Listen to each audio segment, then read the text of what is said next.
Off here in Bolo, it is a second yellow at the end অভিনয়ের of the চরম মূল্য। Dive দিয়ে VAR এ ধরা পড়ে লাল কার্ড দেখে অঝরে কাঁদলেন সুইস তারকা এমবোলো।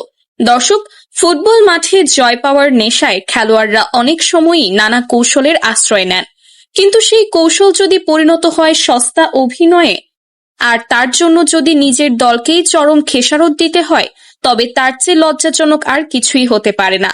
ঠিক এমন এক অভাবনীয় এবং লজ্জাজনক রেকর্ডের সাক্ষী হলো পুরো ফুটবল বিশ্ব। কোয়ার্টার ফাইনালের মহারণে মুখোমুখি হয়েছিল আর্জেন্টিনা এবং সুইজারল্যান্ড, কিন্তু সেই হাই ভোল্টেজ ম্যাচে সুইজারল্যান্ডের তারকা ফুটবলার ব্রিল এমবোলো ফাউল আদায়ের জন্য যে জঘন্য অভিনয় করলেন, তা শেষ পর্যন্ত তাকেই কাঁদালো। VAR বা ভিডিও প্রযুক্তির রায়ে লাল কার্ড দেখে অঝরে কাঁদতে কাঁদতে মাঠ ছাড়তে হলো তাকে। ঠিক কি ঘটেছিল সেই রুদ্ধশ্বাস মুহূর্তে? কেন কোনো ফাউল না করেও লাল কার্ড দেখতে হলো এই তারকাকে? চলুন জেনে নেই বিস্তারিত। কোয়ার্টার ফাইনালের এই মরণপণ লড়াইয়ে শুরু থেকেই ছিল চরম উত্তেজনা। ম্যাচের মাত্র 10 মিনিটের মাথায় দুর্দান্ত এক গোল করে আর্জেন্টিনাকে এগিয়ে দেন মেসিরা, কিন্তু সুইসরাও সহজে ছেড়ে দেওয়ার পাত্র ছিল না। প্রবল আক্রমণের পর 67 মিনিটে এক জাদুকরী গোলে সমতায় ফেরে সুইজারল্যান্ড। পুরো স্টেডিয়াম তখন টানটান উত্তেজনায় কাঁপছে, কে যাবে সেমিফাইনালে।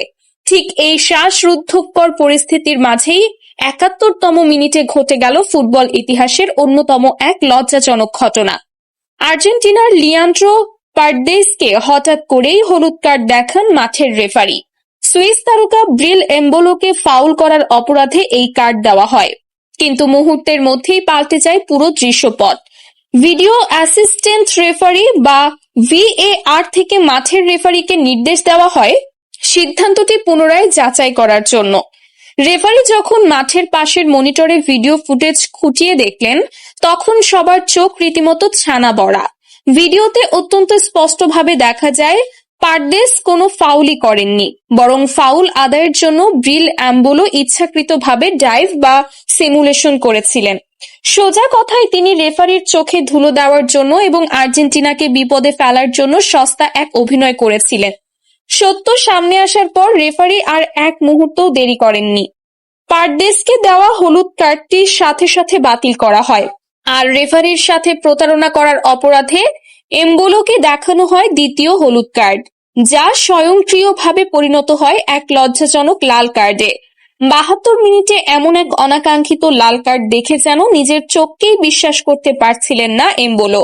নিজের সস্তা অভিনয়ের এমন চরম মূল্য দিতে হবে তা হয়তো তিনি স্বপ্নেও ভাবেননি। লাল কার্ড দেখার পর মুহূর্তেই আবেগে ভেঙে পড়েন তিনি। কোটি কোটি দর্শকের সামনে নিজের চোখের পানি আর লোকাতে পারেননি। সতীর্থরা ছুটে এসে তাকে সান্ত্বনা দেওয়ার চেষ্টা করলেও কোনো লাভ হয়নি। শেষ পর্যন্ত দুই হাতে মুখ ঢেকে বুক ফাটা কষ্টে অঝরে কাঁদতে কাঁদতে মাঠ ছেড়ে ড্রেসিং রুমে ফিরে যান এই সুইস তারকা। এমবোলোর এই একটি নাটকীয় এবং ভুল সিদ্ধান্তই পুরো ম্যাচের মোড় ঘুরিয়ে দেয়। সবচেয়ে গুরুত্বপূর্ণ সময়ে একজন খেলোয়াড় কম নিয়ে 10 জনের দলে পরিণত হয়ে লড়তে হয় সুইজারল্যান্ডকে, আর পুরো ফুটবল বিশ্বে আলোচনার কেন্দ্রবিন্দু হয়ে ওঠেন ব্রিল এমবোলো।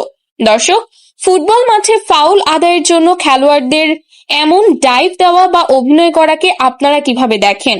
VAR এর এই যুগান্তকারী সিদ্ধান্ত কি বিশ্ব ফুটবলের চতুর খেলোয়াড়দের জন্য একটি বড় শিক্ষণীয় বার্তা দিয়ে গেল?